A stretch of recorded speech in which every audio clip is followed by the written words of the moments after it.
Google is funding a secretive project that will use millions of linked computers to create an avatar-like virtual reality world in which people could live, interact, and even have sex. The idea sounds like a rudimentary version of the 1999 science fiction thriller The 13th Floor, in which supercomputers create a simulated reality populated by human characters who don't know that they are living in an artificially generated world. Entitled High Fidelity, the project envisions a virtual reality world extending visibly to vanishing points like our world does today, enabling you to see your house, your neighborhood, distant mountains and other planets in the sky, and will rely on millions of people to contribute their devices and share them to simulate the virtual world. Philip Rosedale, the program's founder, says the idea is to, quote, create a virtual place with the kind of richness and communication and interaction that we find in the real world, and then get us all in there.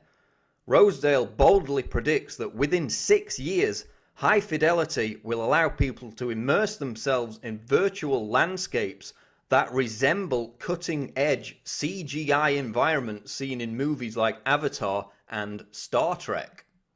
The slogan for the project states, "If it doesn't hurt to think about it, we're not going to try it."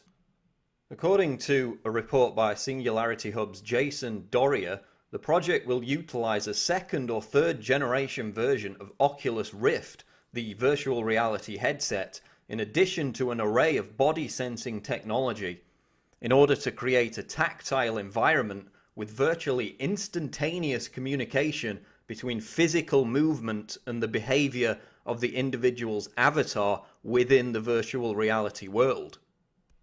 High Fidelity's other big idea will power the world they live in, writes Dorrier. In exchange for virtual money, virtual citizens will assign their computers unused processing power when they're sleeping, for example, to construct High Fidelity's world in exquisite detail. The program could use anything up to 1 billion linked computers to sculpture and maintain its artificial landscape. It's also envisaged that people will have relationships, get married, and even enjoy virtual reality sex in this artificial landscape, mirroring the predictions of futurist Ray Kurzweil, whose 1999 book The Age of Spiritual Machines features a character called Molly, who ditches her husband in favour of an artificially intelligent computer with which she merges and then electronically copulates. Which of course brings up an interesting moral conundrum. Does having sex with someone else's avatar in virtual reality constitute cheating? But the idea of creating intricate, artificially generated environments brings us back to a mind-boggling question that we've asked before. If in 2013 we're now starting to talk about using computers to create incredibly complex and sophisticated virtual reality worlds in which humans interact with each other, how do we know that our own world is not merely an even more high-tech virtual reality simulation created by our future selves? This is Paul Joseph Watson reporting for Infowars.com.